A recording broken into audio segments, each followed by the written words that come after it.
Let's get right to CNN meteorologist Derek Van Den to figure out when these conditions might get better. What are we seeing right now, Derek? John, the next few hours are absolutely critical in West LA County. And just going back to what Natasha experienced and what Stephanie was describing with regards to how quickly these fires spread under these types of conditions. The palm trees that are notorious to Southern California, here's one burning out of control, but look at the incredible amount of wind that's not only shaking this vehicle, but taking those embers and quickly spreading them across the road, starting and igniting additional what we call spot fires. This is the moment that the Palisades Fire erupted yesterday, and you can see the direction of the wind with the smoke plume just emanating out into the open of the Pacific Ocean. Here's what I'm concerned about as it stands right now, the immediate threat. You're looking at West LA County and the Palisades Fire. The area that's burned is right here. You can see some of the topography. These are actually buildings, homes, residents, apartments, businesses. This is a canyon right here. And with the video I showed you just a moment ago, you can imagine the winds whipping up and over these canyons and into the valleys below, taking the embers, spreading them, and starting additional spot fires. You can see one there. There's another one. That is how quickly and how rapidly that this will spread. So what we've got right now is this northerly component to the wind. If we start to see what's called a backing of the wind to more of a north-northwest, that would put more of western LA County at threat. So more residential area, more densely populated areas. There is some relaxing of the winds forecast later this afternoon, but then again with Santa Ana winds, they will pick up overnight and into tomorrow morning. As we typically see with Santa Ana wind events, they peak right around the dawn hours. This is brand new video just in. Remarkable footage. You can see the flames raging in the Pacific Palisades. This was captured by a woman on a flight approaching Los Angeles International Airport. And we've got more breaking news just in seconds ago. The mayor of Los Angeles just posted she expects these conditions to get worse.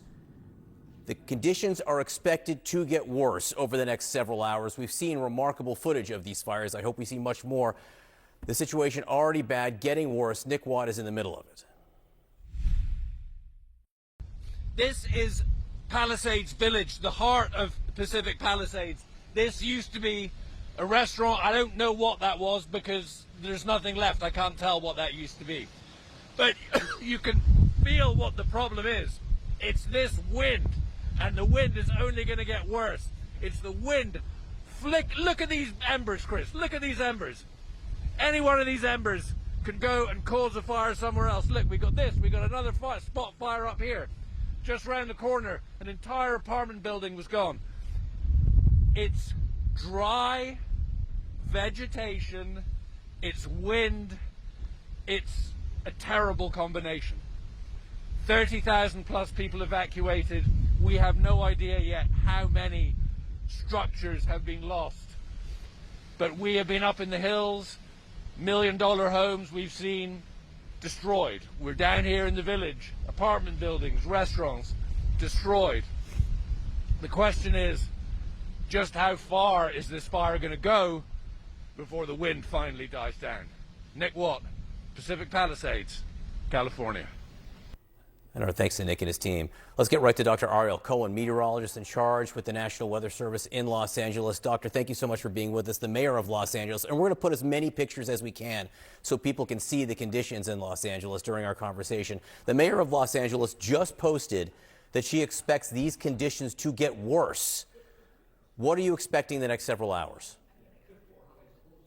Powerful winds, destructive winds are ongoing right now. We're getting observations showing 70 to 90 mile per hour winds over the mountains, continuing some of the lower elevations from the San Gabriel Valley all the way to the Malibu coast area, getting 50 to 70 mile an hour winds that are going to continue to carry these fires rapidly forward, creating just paths of destruction. And everyone needs to be listening very carefully to emergency notifications, evacuation orders, and when they come, you need to take action, evacuate to save your life. What population centers are you most concerned about at this minute? Right now, areas from the Pasadena to Altadena area, also westward throughout the San Gabriel Valley, extending across the San Fernando Valley, and certainly the Santa Monica mountain range all the way to the Malibu coast are going to be most susceptible to the most destructive winds. We have multiple fires that are growing explosively under these conditions and will continue to do so. Everyone needs to very calmly and very proactively be preparing. And when the notification comes of an evacuation order, take it seriously. It's a life and death situation. You say calmly and deliberately, but I feel like I can hear a touch of urgency in your voice. This situation, just how bad is it based on what you've seen historically? This is one of the worst situations that we have ever seen. This is a unique and volatile combination of weather parameters that has come together with some of the most extreme, destructive, life-threatening windstorms that we're getting across the area with bone-dry conditions. Everyone needs to be thoughtful, thinking ahead, make sure you're planning, you know where to go, have multiple ways of getting information. And I am pleading with you, if you get the evacuation order coming from local law enforcement and emergency management, take it seriously and evacuate. Your life will depend on it. Again, at this point, we've had 30,000 or so evacuation orders in effect. Do you anticipate there will be more large-scale evacuations ordered in the next several hours? These fires are spreading rapidly. They're going to continue to do so. The next few hours are going to be absolutely extremely critical for rapid fire spread, and the potential for expansions of these evacuations as issued by emergency management, local law enforcement is certainly there for additional areas to be included. All right, Dr. Ariel Cohen, we appreciate you being with us. I hope people are heeding your warnings if they can hear us, because I can hear it in your voice. Thank you very much. Saying one of the worst series and sets of conditions he has ever seen, these fires growing explosively. Kate. And joining us right now is the president of the Los Angeles City Council, Marquise Harris Dawson. He's also serving as acting mayor of the city right now as the mayor is traveling back to LA. Thank you so much for being here. People are waking up to seeing just utter destruction. How bad is this? It's as bad as we've ever seen with regard to fires, certainly here in the city of Los Angeles, but certainly in Southern California as well. Unfortunately, global warming and lots of other factors has made it so that we have big fires every year. Having 3 big fires at once in a situation where we can't even use aircraft to dump water on the fires is unprecedented.